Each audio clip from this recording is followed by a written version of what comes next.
Hey, it's Michael. Okay, look, doctors cannot persuade people who've had heart attacks to keep taking their life-changing medicine 50% of the time. So why on earth do you think you can persuade anybody in your organization to get excited about your change project? In this episode, we are busting myths about change with the brilliant Professor Katy Milkman, including getting into one popular technique that drives Katy nuts. So we're going to explore, first of all, why timing matters far more than you might think. Secondly, why the movable middle is so essential to success in any change project. And number three, and this will blow your mind, why your high school experience gives you actually some profound clues about how to persuade people to go through the change process. This is a great episode. Let's go. Cut through the blather, the BS, and the noise. Find the good stuff that works in change management. I'm Michael Bungay-Stanier, and this is Change Signal.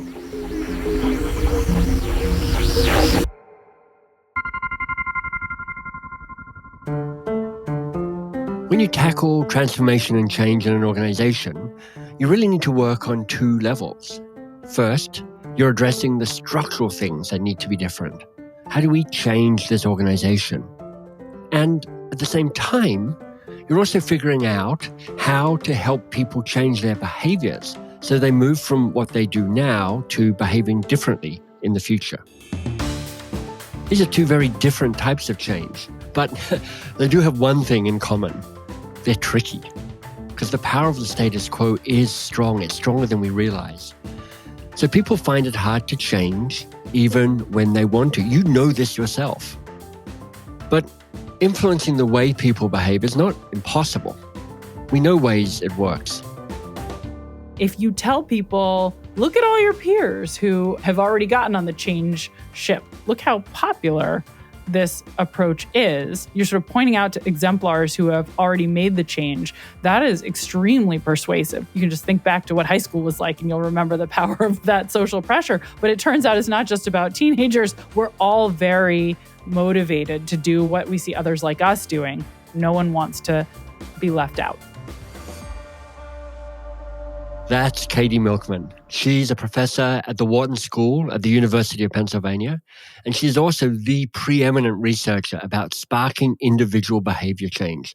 Believe me, on New Year's Eve, she gets calls from all around the world going, how do I do this? She's the author of How to Change, the science of getting from where you are to where you want to be. And I consider this one of my top shelf change books for sure. She's also the host of Choiceology, a podcast where you learn to make smarter choices through behavioral science. So Katy, welcome. Thank you so much for having me and for the lovely introduction. Do you remember the moment when change went from just being a thing that you were going through personally to actually being connected in some way to behavior change? I think I paid a lot of attention to change, like most people do, in my early life, but it didn't become an academic fixation and a sort of career fixation for me until I was already an assistant professor here at the Wharton School. So I was already studying decision-making, but we had a really fantastic research group here at the university in the medical school who were thinking about medical decision-making. And there was a day when I was there watching a seminar presentation that stands out as a change point in my life. And this is so nerdy. It reveals something deeply nerdy about me. But there was a graph that was on a slide. And that graph was a pie chart, right. And it showed the percentage of premature deaths in the United States that are due to different causes. And there's a wedge for each, environmental factors, genetics, accidents, the sort of usual suspects. And then one wedge in the graph was daily decisions that we could change. Wow. And the thing that blew my mind is that wedge, daily decisions we could change, accounted for 40% of premature deaths in the United States. 40%, that's huge. I would have guessed maybe 4 or 5% that most would be due to environmental hazards and accidents and genetics. And these would be the reasons that people aren't living to reach a ripe old age. But it turns out that things like whether we buckle our seatbelts when we get into cars, whether we eat fruits and vegetables, whether or not we exercise, whether we smoke, whether we drink, they add up immensely to take years off of our lives Right. in a way that I had not fully appreciated. And recognizing the magnitude of that effect, that such an enormous portion of this important outcome was driven by daily decisions that we could change, that we often want to change, that we're all trying to be healthier. That was a pivot point for me. And I've been pretty fixated on the study of change, not only in health. I also study change related to savings and educational outcomes and productivity. And so understanding how can we help people make the decisions they want to make, change their lives for the better, is just this massively important topic. And that's such a vivid story. You can sort of see a portal opening up that are kind of pulling you away from it, technical stuff about decision making, to going, actually, behavior change, how does that shift? If I was to put you on the spot, what now is your big idea around change, or your most important idea about change? I think the most important idea about change is that there's no one-size-fits-all solution, and that we need to be more diagnostic before we propose how to achieve it. So let's stay in medical land, right? I wandered over the medical school, so let's keep with that analogy. Yeah. You know, if you go to the doctor with a headache, they don't just give you a universal solution, right? They try to check, could it be a brain tumor? Is it sleep deficit? There's a diagnostic process that leads to a different solution depending on the source.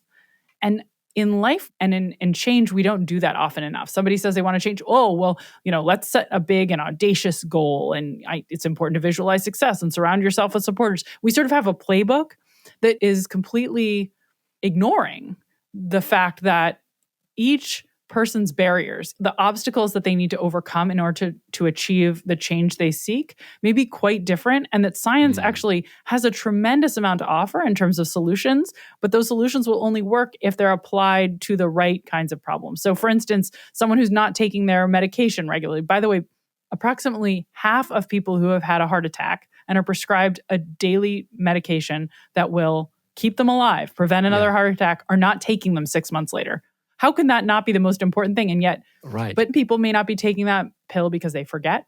Yep. Some people may not be taking it because of side effects, right? So there's completely different solutions, or they may not have the social supports they need. They may not have the money they need to afford it. And if we try to solve as if everyone is forgetful and no one has a financial challenge, right? We are completely neglecting, and we're going to fail regularly. So we need to think more carefully about what are the obstacles in someone's way. And then what my career is mostly focused on is, once oh, the reason this person's not exercising regularly is they find it miserable to go to the gym. And they hate it. Well, there's a totally different solution in those cases. And we have to look to the playbook that behavioral science has done wonderful, rigorous research and can offer all kinds of solutions.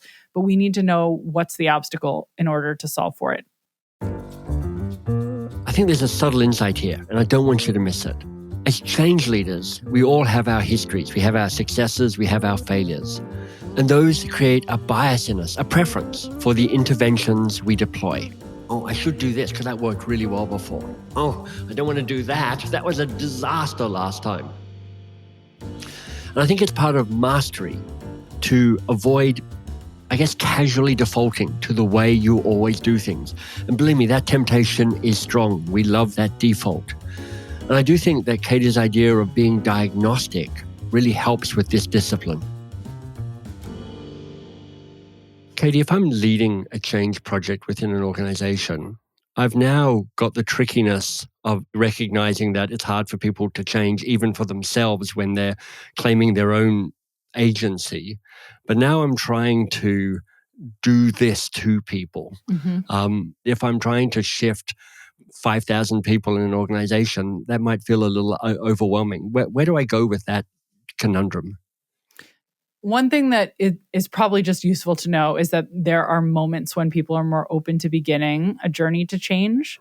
So I've done some research with Heng Chen Dai at UCLA and Jason Reese here at Wharton on something called the fresh start effect, which will be familiar to everyone who's ever celebrated New Year's and thought about a resolution, which is probably most people who are listening. The fresh start effect tells us that there are moments when we are more motivated to pursue change because they feel like a fresh start, because the calendar has flipped. Oh, it's a new year. And you can say, oh, it's a new me. the old me last year, the old me wasn't making it to meetings on time or hadn't gotten in shape, but that was the old me, and this new me is going to be different. But it's not just New Year's. That's actually just one microcosm of many dates and many moments that feel like new beginnings. So starting a new job, even just entering a new quarter, if you set monthly goals for your team, for instance, every new month may feel a bit like a fresh start. And so recognizing that there are these moments when we turn the page and feel like we're at a chapter break, people are more open to setting and pursuing goals at those moments. That doesn't mean that they will succeed. So it's only the beginning, but you might want to start by recognizing you probably need a moment as a launch pad that will feel like it's separated from the monotony and drudgery of the rest of life. Right. And it stands out as a good moment to take a new leap and begin a new challenge. I want to sit with the implication of Katy's idea for just a moment. People's level of resistance to change is not consistent. When you create fresh start moments, people will be more open to trying something new. Now, this reminds me also of the research in Daniel Gilbert's 2006 book, Stumbling into Happiness, which says people remember most clearly beginnings and endings, and the quality of those beginnings and endings color the memory of the overall experience. But might this tactic, fresh starts, run the danger of being over-manipulated? I wanted to push Katy on this, and I will after this short break. We'll be right back. Change at an organizational level often fails.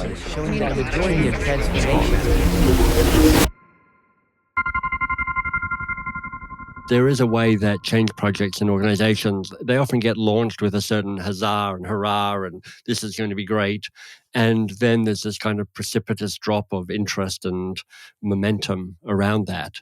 I'm wondering what makes for an effective fresh start that feels compelling rather than slightly artificial if you're having it done to you.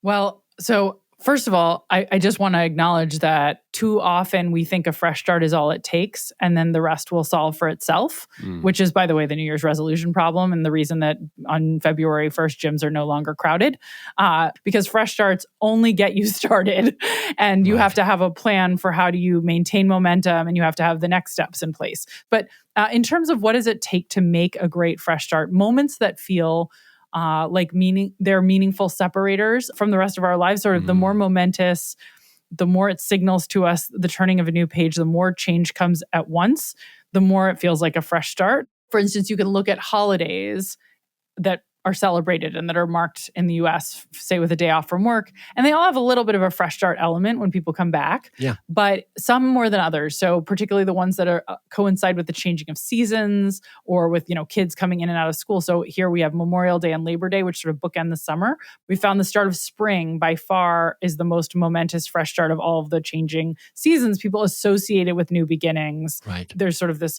birth of new things out in the world that and spring cleaning, and it gives. So there is a funny psychology where people have to feel like they can see change all around to make the date feel more momentous. And so if you're launching a new set of goals for your organization, want to make a big deal of it, you might want to try to do it at the close of a quarter or a year, right? A time that's already sort of a bookend for the organization in some other respect. You might want to have an offsite where you physically change your location to make it feel more distinct and different from every other day, because that's what fresh starts are largely about. Is this feels different. It feels like a chapter opening and closing. Something is distinct about this moment from all the rest of the days of the year or of my life. Those kinds of things should theoretically enhance the sense and the degree to which I buy in that, this is a launch point. Something has changed and shifted. That's what the theory would suggest. That's helpful. So, as a change leader, realize that you can look at the project and then look at the calendar, and you can see that there are times when the stars are literally better aligned for a certain type of change initiative to take root. You tied this in around fresh starts, also around the power and the need for diagnostics, so that you can understand what's getting in the way of people, so you can help thinking of different solutions, because different people need different solutions to change. So if I was a change leader in an organization and you were guiding me, coaching me to think about the diagnostic so I have a better idea of what the resistance is. How would you teach me? Yeah, well, one of the first things I'd suggest doing is what's called a pre-mortem. Yeah. We all know about postmortems, right? Something goes badly or dies, and you try to evaluate what went wrong after the fact. A pre-mortem is really the same thing, except it's before death. That's why it's called pre-mortem. It's, maybe even before launch, sitting down and doing the evaluation of, if this fails, imagine we're a year out from this launch and we realize it's been a massive failure. Yeah. What are the most likely reasons that it was a massive failure? Can we imagine what would have caused that? By the way, this is Katy's second practical tool on the pod after the fresh start idea. By anticipating those possible sort of weaknesses in our strategy, now we're starting to understand, oh yeah, those are the obstacles that are in our way, and we can dodge them because of the pre-mortem we've done with strategic thinking about. So that would be the first step, is do that pre-mortem in order to be able to tailor your strategy and better understand what are the risks that you face and how can you overcome them. Then the next thing I would say is, once you've identified what are the set of barriers, this is the part where, it's the road diverges and it's a choose your own adventure, right? In different contexts, you may say, I think the highest probability barrier is people aren't going to go along with this because they don't have the technological training. And then, that's great. Then we need to build out some time and excellent training tools so that people will have the information they need. Or I think people are unlikely to go along with this because they're, creatures of habit and they've been doing it this other way. And the path of least resistance is to continue doing it the other way. Well, then you need to change the structure so the path of least resistance is actually pointing to the new way, and you make it more difficult to continue with the old strategy, right? So those diagnoses will help look at the problem in a different way, and then you can start bringing in some of the best science, hopefully, to help with solutions. I love the phrase, the highest probability barrier, because you're like, look, we're looking at the different barriers and we're weighting them. But I also love that it is a way that it disrupts your own biases, because I imagine that when you're leading change, you're kind of like, I think I know what the problem is, because secretly this is my problem with it. And probably my problem is everybody's problem. And so you find a way of disrupting your own assumption that what's true for me is actually true for the people I'm trying to serve here. It's a great point. And I think what you're also pointing to is that something about good brainstorming, which would be when you are doing that pre-mortem and you're thinking about what are these problems, sort of what are some of the processes that we would use as best practices to do it. And one best practice in brainstorming is always to have multiple people independently generate their sort of brainstorm so that we don't see groupthink, where everybody just, you, Michael, are leading the meeting and you list your ideas and everybody else just focuses on that. So what we'd want ideally is sort of a group of people with diverse backgrounds and experiences in the organization, probably from different levels. So they're going to think about different levels of problems, doing this pre-mortem activity independently and then coming together and sharing, so that we're going to end up with a lot of perspectives and we can anticipate better what are the most likely challenges and at different parts of the organization for different subpopulations. Katy, one of the things that I sit with is how do I grant other people agency? Part of the paradox is that as soon as you're like, I'm going to give you agency, that is a inherently non-agentic action. In my experience of watching change in an organization, there's often a kind of basically a bell curve. You've got some people at one end who are like, oh, I'm up for this. I'm excited. I take full responsibility for my own freedom. I'm moving into the future. You've always got a group of resistors who are like, I'm not interested, and there's pretty much nothing you can do that's going to move me. But that's the people in the middle who are not cynical, but perhaps skeptical.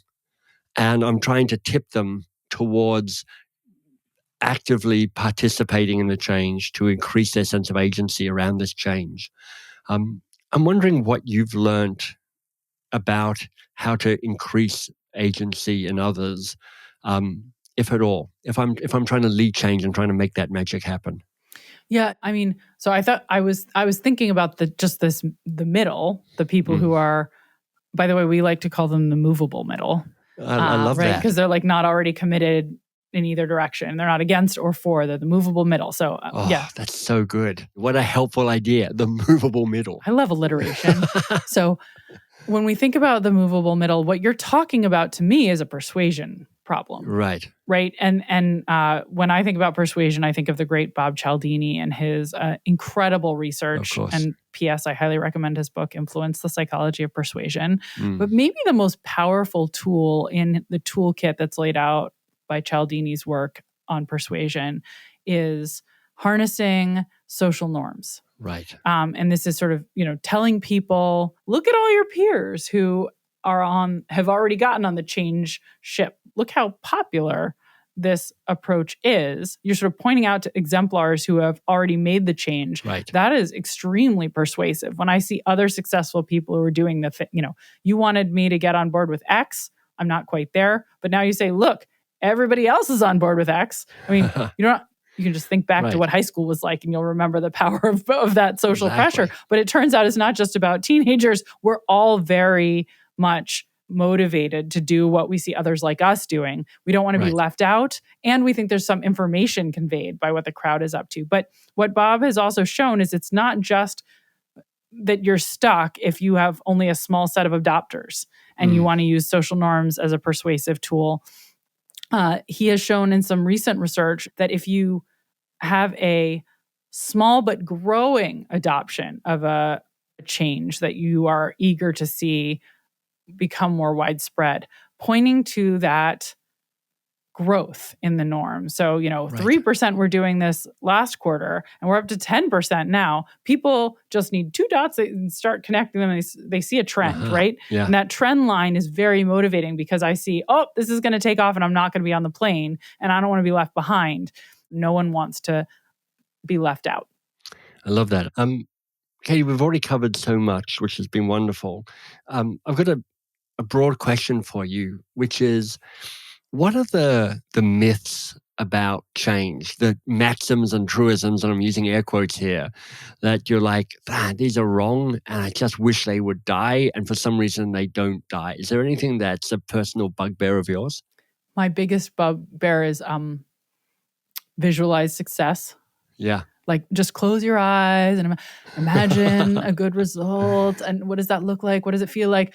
There's zero evidence that helps. And if anything, what we know is it's really critical to do these kinds of pre-mortems where we're pessimists, where we think about what could go wrong so that we can solve for those obstacles before they're upon us. And I think the sort of obsession with just positive thinking and visualization that come from some evidence-free self-help gurus is really harmful. And it might feel good, right? Like, it might make you feel nice to close your eyes and imagine everything works out for you. But it's very unproductive. So I really dislike that. And I think we need to, it's not that we should all be constantly pessimists. There's you need to have some confidence in order to achieve things. And so I'm not saying, just be a negative thinker. No. It's not my advice. But my advice is you have to be strategic. You have to anticipate the obstacles and spend your time using science-based tools to get where you want to be. Katy, wonderful. Thank you. For people who want to find out more about you and your work, where do they find you? So many places. I'm irritatingly I'm not everywhere, but there are many different places to find me. KatyMilkman.com is one easy resource. But then also I have a newsletter called Milkman Delivers on Substack. Which is terrific. Yeah. Thank you. I have a podcast called Choiceology, and then my book, How to Change. Katy, thank you. Thank you so much for having me. This was a really fun conversation. So, 3% of listeners of the first episode recommended it to a fellow change leader, and 10% of the listeners of the most recent episode recommended it to a friend. So how am I doing using one of Katy's ideas to turn up the peer pressure heat? Because truthfully, this pod grows best by word of mouth. So if you did find it helpful, well, I'm looking for other brilliant listeners just like you. So if you know someone else involved in change in organizations, whether they're leading it, whether they're part of a team, whether in the C-suite, but there's somebody who wants to cut through the blather and the BS and the noise to find the good stuff that works, would you consider letting them know? I'd be really grateful. Thank you.